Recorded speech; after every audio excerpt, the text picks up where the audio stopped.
only 2 hours to spend with you in your boutique, looking at your business, this is the list, and this is the only list that I would spend working through when you and I are sitting together as my consulting client. I want to remind you that my advice is not only for women's apparel boutiques. I work with gift boutiques, children's boutiques, you name it. If this is our first time meeting, hi, I'm Emily Benson. I'm a consultant for boutique owners, and I have been in this space for 20 plus years. And what those years come with is a ton of experience and having boutique owners come to me in a state of distress, or I don't know what's going on in my business.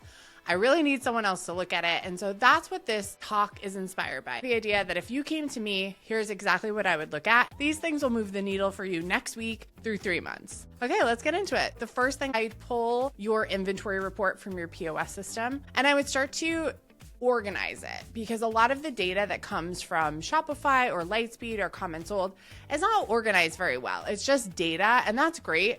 But I think a lot of you guys are looking at data and not really knowing what to do with it. But what does that report give you? What kind of action will you take from it? Step one is to pull how much inventory you own and start to look at it. So a couple of the ways I'm going to look at it. Number one is by department or by category. I'm going to look at how many tops you own, how many bottoms you own, how many 2T to 5T size you own versus, newborn to 24 months. The dynamics of your inventory are actually really important here.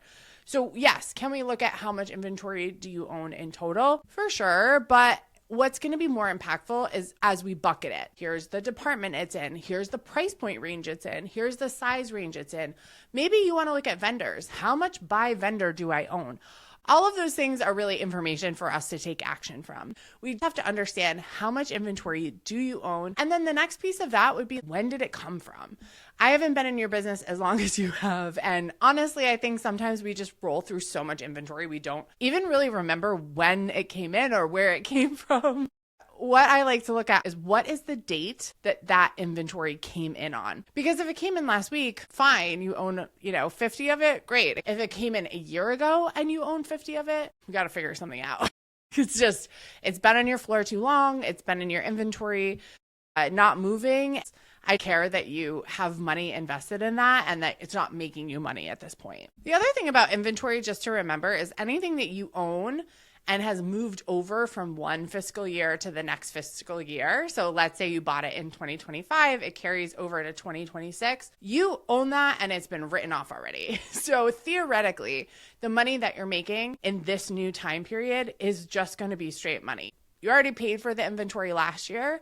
That leads me into our next conversation about what do we do with this inventory data. Now that we understand where your inventory is sitting, this is where we can make decisions. So for example, let's say that we pulled your inventory data and you own a ton of dresses. It's also the end of the season. It's September and you live in a place where it's going to start to get cold in October, November.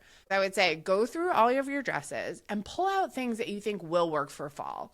Those we don't have to touch. Whatever you think is totally dead. It's pastel colors. It's very summer. It's not going to work once the season changes. That's when we have to run a sale.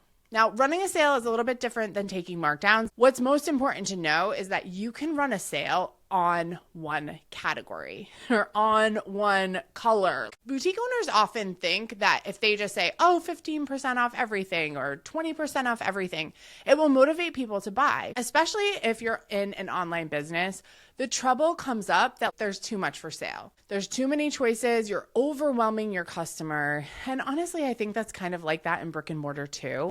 I really don't want you to do a full store sale unless you absolutely have to, or you're in a big seasonal change and it's like a short-term sale. So you say, this weekend, everything in the store is 30% off. Maybe you need to make some extra cash. Maybe you feel like it's the end of the season. You just kind of want to get rid of everything. You are allowed to do that. However, if you decide to say, we're going to mark down the store 40% and just let it run, I guarantee you, your customers will think you're going out of business. It's just how it goes. If there's too deep of markdowns and they last for too long, it makes customers a little bit suspicious.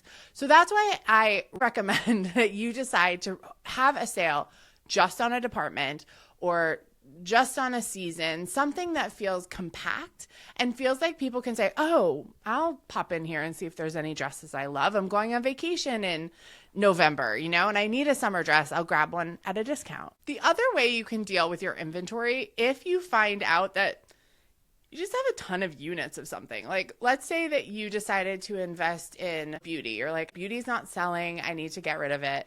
This is where you would do a unit sale. So a units-based sale means I have too many items. I have too many units of something left.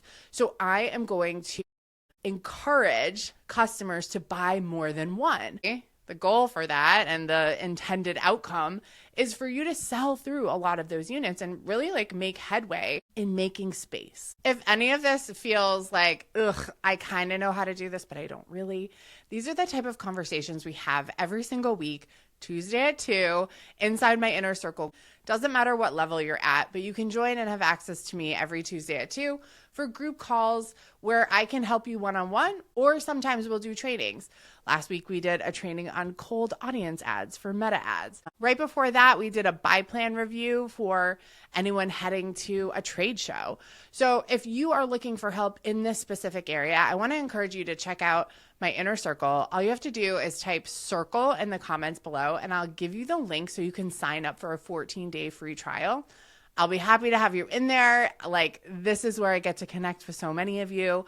It's a really low price for super high impact in terms of how your boutique will change. This past June was some of our members' absolute best months, and a lot of them attribute it to what we put into action during those weekly calls, like ads, like pricing, like marketing and advertising. If you are ready to join and you want to see what it's about, you can get a 14-day trial by typing circle below, and I'll give you the link so you can sign up for that. Okay, so we've talked about inventory. Now it's time to talk about sales.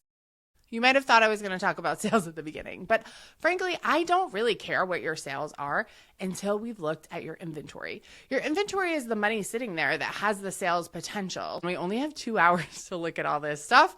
So I'm going to pull your sales by product for last month, and I'm probably going to pull it for the total of the past 6 months. Now, if we had more time, I would pull it month by month by month for up to 12 months backwards in your business.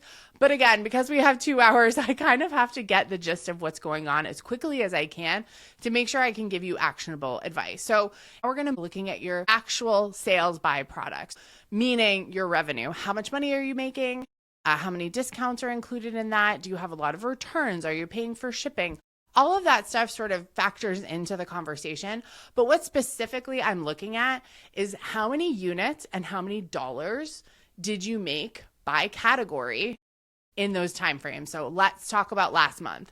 Let's say last month you sold 100 units, but the average retail was $17. I'm going to be like, oh. Okay, let's say last month you sold 17 items at $100 each. I immediately know how hard you're working. Immediately off the bat. If your average retail price is $17, you are working so hard. Your average retail is $100. We can work with that. We can cook with that because you're taken care of. What I'm also going to be looking at is what are bestsellers? What are trends? Where are we seeing certain categories or styles pop up? And what caused that? Was it because an influencer posted? Was it because you went hard on marketing? Why did you see those jumps? And why did you see those dips? Oftentimes, boutique owners don't understand that a dip will come into their revenue because they didn't have enough inventory. So the puzzle starts to get more interesting now that we add sales, right? So maybe we have not enough inventory or inventory in the wrong categories. I recently looked at someone's numbers. They had so much denim in stock, and over, I think, 3 months, they had sold 12 pairs. I'm like, what is going on? What is happening there? And so that's a conversation now we can, again, make decisions based off of. So, oh my God, you have a ton of denim inventory. All right, let's cut down how many styles you have. Let's run a sale on some of the things that aren't really working. And let's just pare back. Let's see where the money is actually coming from. And instead of putting more money into denim, let's stop spending on denim. Let's try to get some of our cash back in the bank so that we can now invest in sweaters, whatever that department that might be flailing is. And that inventory imbalance happens so quickly and so easily behind the scenes. You as a boutique owner might experience it in a way that just feels like, man, we like have a lot of that in the back room, or it feels like we're selling a lot of, inventory. I hear that a lot. And honestly, it's not always true. So I'll have people say, this sells so well. And I'm like, honestly, this other thing sells better. Or, yeah, that does sell really well, but it's such a low price. It's actually not your best seller. So getting clear on what you're selling, when you're selling it, and how much you're selling is going to give us the keys to the future. So now we know how much inventory you have, we know how much you're selling, and we can make really big, awesome, clear choices based on just those two things. Now that we understand what's happening in your sales, what we will now do is look at anything you have on order. If you're shopping in fair, you're shopping with vendors at market, we are going to take all those orders that are placed but not yet delivered, and we're going to go through and categorize those as well. We'll look at them by category, we'll look at them by season, and we'll start to examine, do things need to get canceled? Do we need to increase orders on things?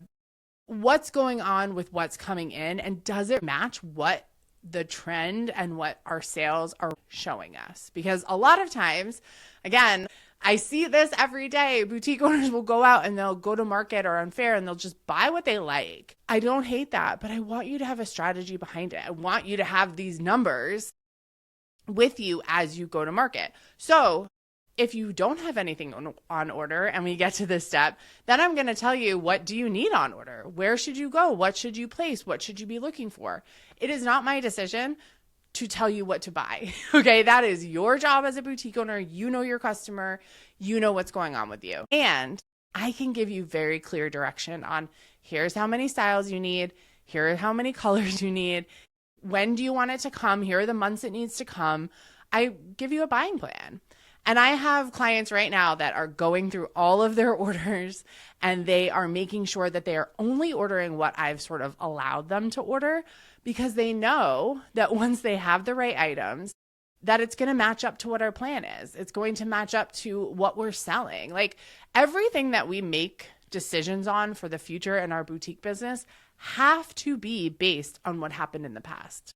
That's it. We were not just making decisions willy-nilly. And if you are, that's okay. There's absolutely no shame in it. But you could do things differently and you could do things better. And that's what I'm talking about here today, is like, I want more boutiques to survive and thrive. This is the building blocks of it. This is why if I had 2 hours in your business, these three things, what you own, how much you sell, and then what you have on order, that would be my top 3 bullets, okay? I want to tell you a couple other things that I would look at. Let's say if I had 3 or 4 hours, or if you are like a full-time client, we would work on these things. You ready? We would do a sales projection for the next 6 to 12 months, which then we would pull a buying plan for the next 6 to 12 months. You don't have to guess at how much money you're going to make. You don't have to guess at how much you should buy. And you might sit here and say, wow, Emily, do you have like a crystal ball? You know how much money I'm going to make in the future? I sure do. And the amount of times that I have guessed to the tens of dollars how much money a store is going to make is insane. This is what I'm good at. This is what I'm best at, is being like, here's how much you're going to make. Here's how much you should buy. If you're sitting here, you're like, I don't know how much money I'm going to make in the next 3 to 6 months.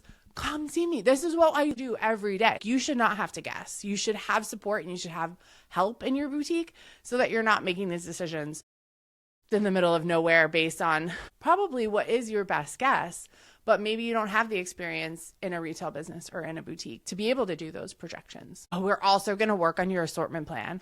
We're going to look at what you're selling, look at your pricing. We're going to finagle it all so it's perfect. And once the assortment is perfect, then we're going to work on marketing and advertising. We'll run ads.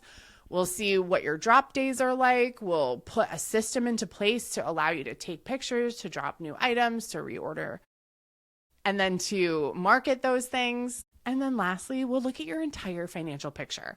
If I have like 6 weeks with you, I can do all of this stuff and I can give you a financial projection for the next 6 to 12 months where I give you a broken down, sort of like profit first, not profit first. But the idea that every single month, because we know how much money you're going to make, and then we know your rent, we know your employee costs, we know utilities, we know all of that stuff, we bake it all in together. And I put you on like an envelope system. So no matter what revenue you make each week, we're taking a chunk of that pie, We're saving some, we're paying some, we're getting our rent done. It isn't the situation where like I'm making money and then I'm just reinvesting in the business. If you're doing that, that's one of the biggest regrets I think a lot of my boutique owners come to me with, is like they're just going on vibes. They're just doing the best that they can based on what they have, not realizing that there are experts out there like me who this is what I do every day. So all the way from how much inventory you own, so the past, looking all the way into the future at as big of a scope as like how much you're going to pay in taxes. That is all the things I cover. You know, there's other people out there who will talk about running ads and getting an EIN number and, you know, here's what to post. All of that is great. But what I've just walked you through in the past 2 hours is what actually changes your business. It is what helps you have more money in the bank, and it allows you to pay yourself, have more freedom, all of that. Hopefully this helps. If you're interested in actually working on this stuff with me in person, type circle below and I'll send you the information to sign up for my 14-day trial for my membership called Inner Circle here within Boutique Training Academy. I really hope this helped you today, and I can't wait to see you on the next one. Bye.